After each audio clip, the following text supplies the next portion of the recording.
Não existem estátuas dele. Não temos ideia de como era. Ele não se tornou famoso como os regentes de Roma que lhe sucederam, mas sua importância histórica pode ser ainda maior. No entanto, tudo o que Sérvio Túlio fez foi realizar o primeiro recenseamento da história. O censo romano era uma instituição muito importante. Contaram os cidadãos romanos e os distribuíram em suas classes adequadas, nas unidades políticas e etc. O censo foi um meio de classificar todos de acordo com o status e o prestígio de cada um.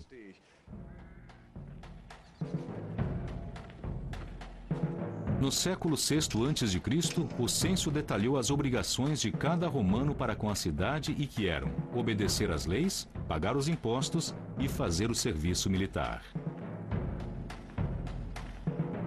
E o que era muito mais importante, também lhes dava direitos. Esta foi a grande inovação de Sérvio Túlio. De acordo com suas contribuições, os romanos tinham direito a opinar sobre o modo como sua cidade estaria sendo governada. Sérvio Túlio lançou as sementes do governo representativo. Ele organizou uma assembleia para governar a cidade e lhe deu um nome: Senado.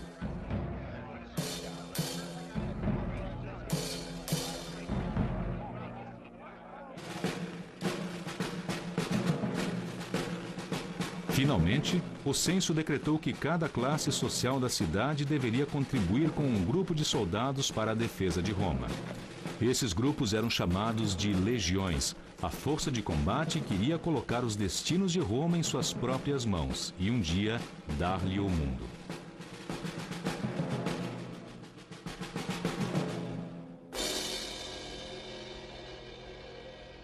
O censo não criou igualdade ou democracia. Roma permaneceu uma sociedade governada por reis e nobres. As mulheres tinham poucos direitos, mas ele criou um nível de organização sem precedente no mundo antigo. Nenhum homem fez mais por Roma do que o rei etrusco Sérvio Túlio.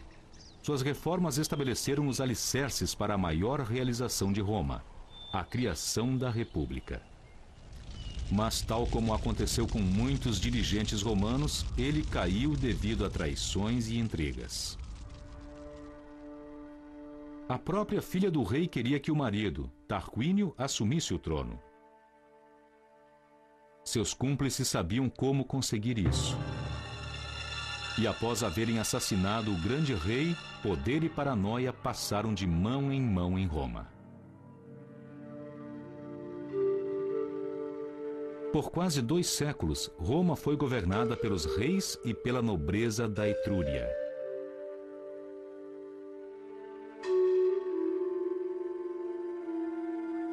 Durante o reinado de Sérvio Túlio, tudo correu bem. Sob as ordens de Tarquínio, seu sucessor, brutalidade e decadência prosperaram. Enquanto ele e seus parentes se dedicavam ao prazer, seus asseclas moviam campanhas de assassinatos políticos com o objetivo de acabar com toda e qualquer oposição. Os romanos estavam começando a odiar tudo que os etruscos simbolizavam. Os ressentimentos fervilhavam.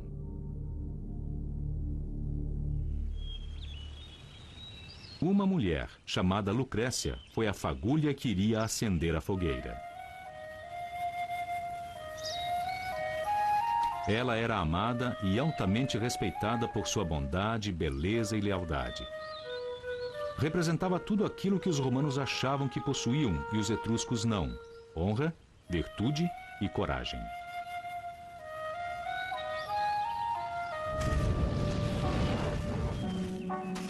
Um dia, o filho do rei e alguns nobres da Etrúria estavam numa jornada fora de Roma. Bêbados, eles resolveram voltar sorrateiramente à cidade e espionar as mais belas mulheres para ver o que elas estariam tramando. Como já esperavam, encontraram suas próprias esposas participando de festas.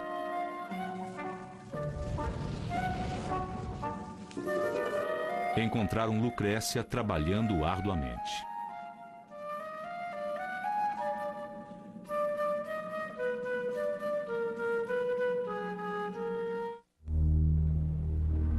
Na noite seguinte, quando sabia que o marido de Lucrécia estaria ausente, o filho do rei Tarquínio voltou furtivamente à casa dela sozinho. Ameaçando a garganta de Lucrécia com uma faca, ele a estuprou e jurou que se ela ameaçasse contar a alguém, ele a mataria. Isso não teria sido necessário. No dia seguinte, orgulhosa demais para viver com sua desonra, Lucrécia se suicidou.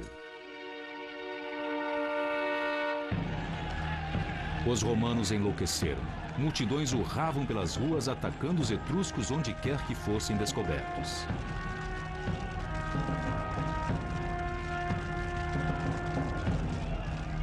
Um nobre austero, de nome Brutus, organizou um ataque furioso contra o rei etrusco e seus cortesãos. Eles foram dominados e logo trataram de fugir para salvar a vida. Finalmente, os romanos estavam livres de seus soberanos etruscos. O legado de Lucrécia a Roma foi a sua liberdade. Os romanos juraram que nunca mais viveriam sob as ordens de um rei. Então, como exatamente eles iriam viver? Como iriam se governar? A solução foi da maior importância. Eles declararam que os assuntos de Roma passariam a pertencer ao povo, que os cidadãos iriam votar e que Roma seria res publica, coisa pública, uma república. Governar não caberia mais aos reis. Roma seria regida por leis e por funcionários públicos eleitos. E assim, o rei foi substituído de início por 2 pretores e finalmente por 2 cônsules que concordavam sobre todos os assuntos e que eram eleitos anualmente, a fim de que ninguém pudesse ter muito poder por um longo tempo. E essa paranoia sobre reis continuou através de toda a história romana.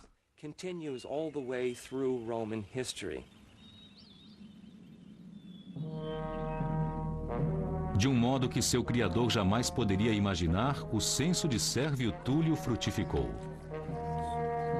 A nova república seria organizada de acordo com as categorias e classes votantes que ele havia equacionado 40 anos antes. O nascimento da república fez com que Roma tivesse garantido seu lugar na história. SPKR era o emblema da república. Senatus Populus que Romanus. O Senado e o povo de Roma. Foi o primeiro governo representativo do mundo antigo. Ele abriu caminho para as glórias de Roma e para todas as democracias que viriam a seguir.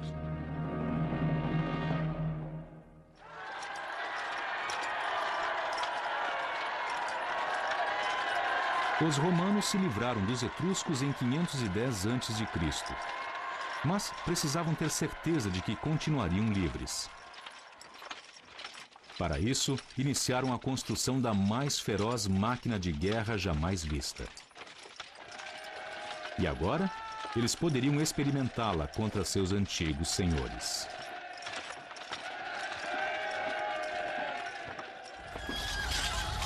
Mais de 100 anos depois de Roma haver declarado a sua independência, ela estava em guerra com os etruscos, que lutavam desesperadamente para reconquistar a sua antiga possessão, mas não conseguiram.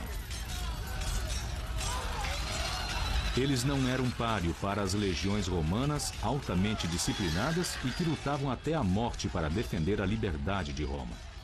Enquanto os soldados romanos pugnavam pela república, um homem chamado Públio codificava as principais ideias daquela nova maneira de governar.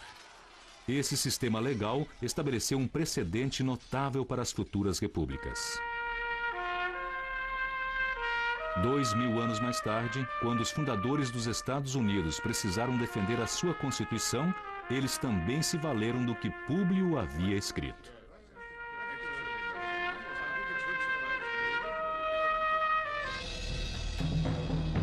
Durante todo o século V a.C., a luta pela república continuou. Roma e Veii, a cidade etrusca que lhe ficava mais próxima, enfrentaram-se numa sequência interminável de ataques e contra-ataques.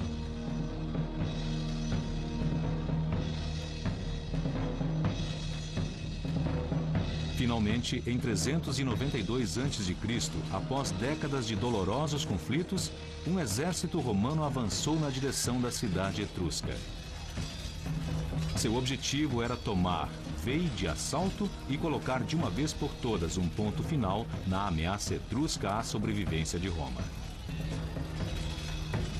Os soldados etruscos lutaram furiosamente nas muralhas da cidade. Em vão, os sacerdotes rogavam a seus deuses que os salvassem da destruição.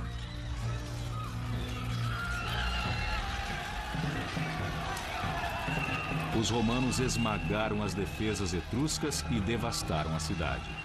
Mataram os homens e escravizaram as mulheres.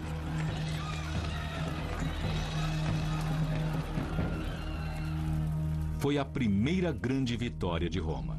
Muitas outras ainda viriam, cada uma comemorada com a construção de um arco do triunfo. Monumento à glória da vitória e à humilhação dos vencidos.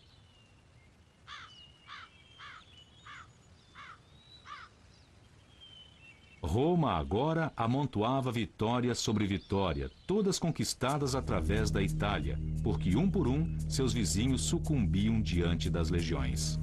A ascensão de Roma estava ganhando impulso e agora freá-la parecia uma tarefa impossível. Mas Roma viria a sofrer um revés que se transformaria num eterno fantasma para o Império.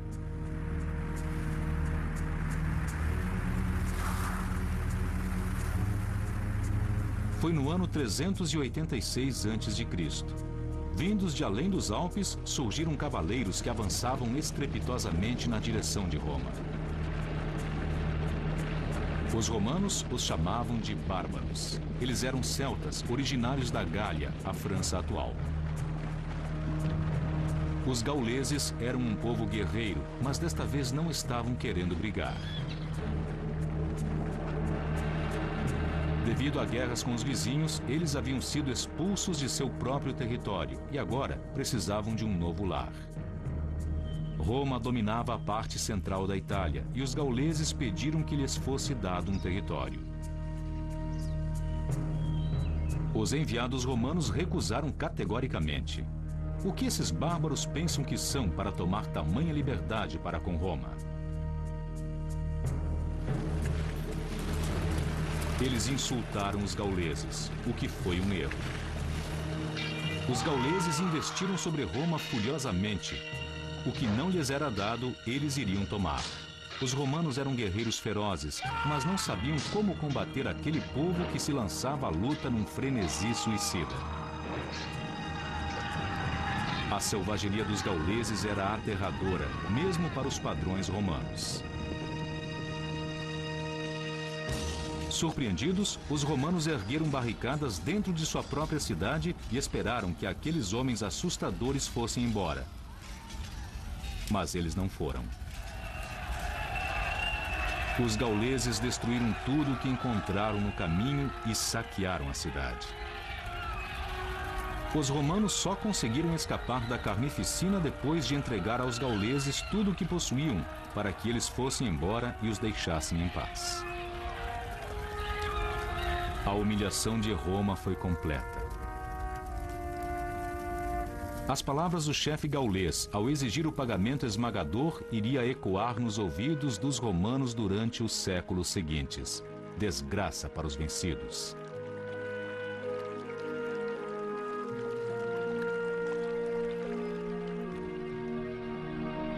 Roma ergueu-se dessa devastação mais forte, melhor organizada e mais determinada do que nunca.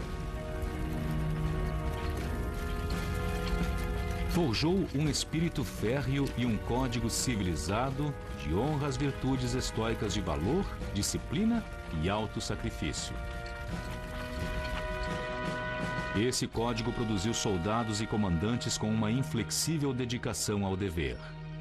Um dos mais famosos foi Cincinato. Cincinato foi o romano que corporificou de um modo como ninguém jamais conseguiu aquelas virtudes clássicas.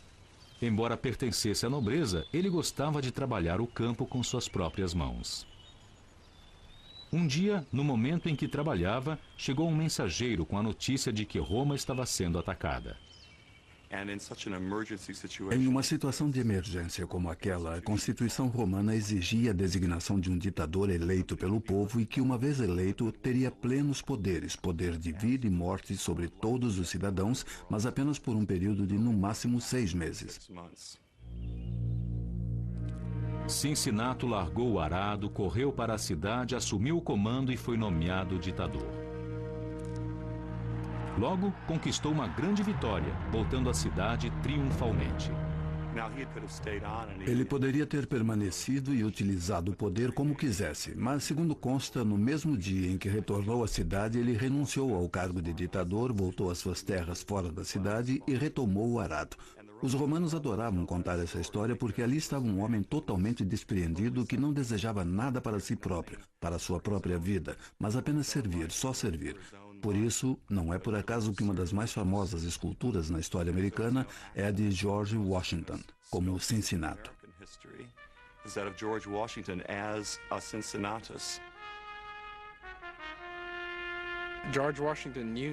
George Washington sabia que muita gente o comparava a Cincinnato, e ele gostava disso, e conscientemente colaborou para fortalecer essa imagem. Assim, por exemplo, durante os períodos mais sombrios da guerra, quando alguns achavam que deveria renunciar, ele rechaçou essa ideia, porque queria fazer como Cincinnato. Esperar até que o inimigo fosse derrotado e aí, de maneira grandiosa, abdicar de seus poderes. E foi o que Washington fez, antes de voltar ao seu arado em Mount Vernon.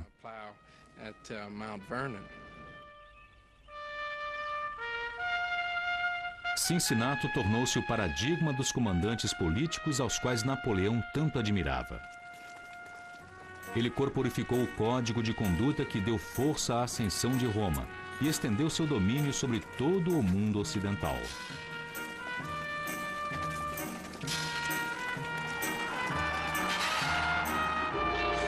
As batalhas de Roma no exterior iriam realçar o conflito que ocorria em sua própria alma. A luta para resistir a uma influência corrupta muito poderosa. Isso iria se transformar num fantasma que assombraria o império nos séculos seguintes. Mas antes, a era do poder e da glória de Roma estava prestes a começar.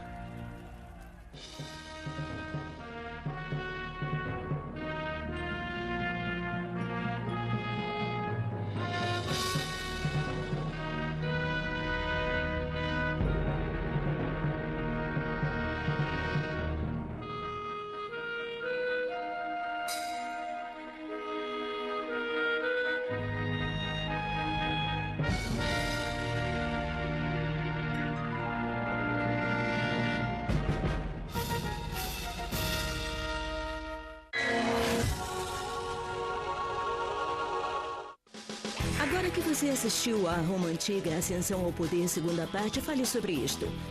O desenvolvimento do censo de Roma foi um passo fundamental para uma eficiente organização do governo, fato que diferenciou Roma das outras civilizações. Como foi que o primeiro censo permitiu que Roma tornasse obrigatórios o pagamento de impostos e os deveres militares? De que modo o censo aumentou os direitos dos cidadãos?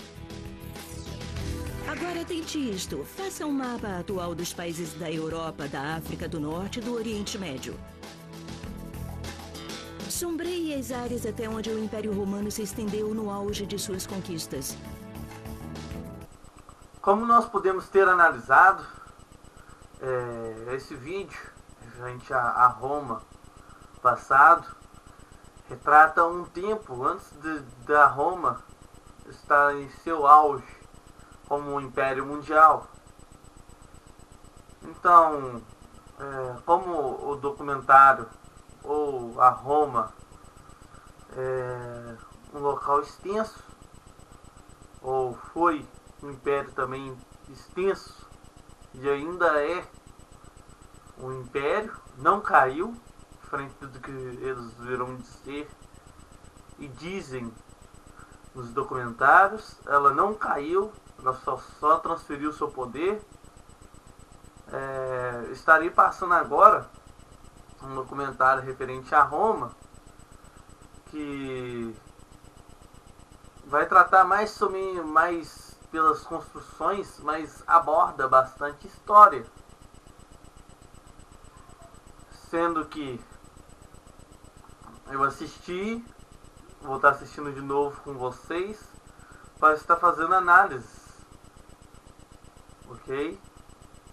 Então vamos lá.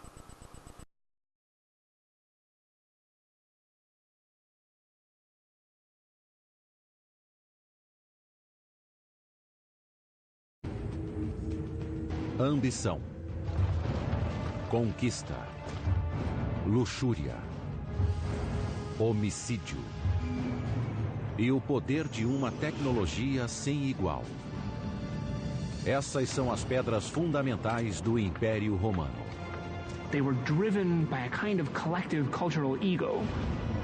As construções colossais de Roma, estádios, palácios, estradas, aquedutos, se espalharam por 3 continentes e revelaram o poder e a promessa da civilização mais avançada do mundo. These structures became symbols of that idea of Rome. Mas embora os romanos tenham dominado a paisagem com enormes feitos de engenharia, eles foram impotentes para evitar a própria autodestruição. Roma, construindo um império.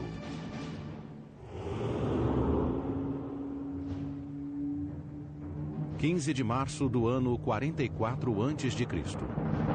O homem mais poderoso do mundo está morto no chão do Senado romano. Como general, ele quase dobrou o tamanho do Império Romano. Como político, planejou uma impressionante ascensão ao poder. Mas agora esse guerreiro foi morto em Roma e por romanos. Seu nome era Caio Júlio César. Caesar's rise to power was predicated on him wanting to have the best standing in the Roman state. He seemed to want too much power for himself. He did not share power with others, and this was what led directly to his assassination. Décadas antes, quando era um jovem general, César descobriu que a estrada para a glória em Roma começava em campos de batalha distantes de lá. Sua sede de conquistas militares levaria à construção de um dos mais intimidantes feitos da engenharia romana. 55 a.C. Júlio César lidera 8 legiões romanas, um total de 40.000 homens, seguindo pela Gália, uma província romana que hoje engloba a França, Bélgica e Suíça. He wants to go to Germany, and cross the Rhine because no Roman commander has yet done so. He wants to be as great a conqueror as Alexander the Great and go beyond what is known.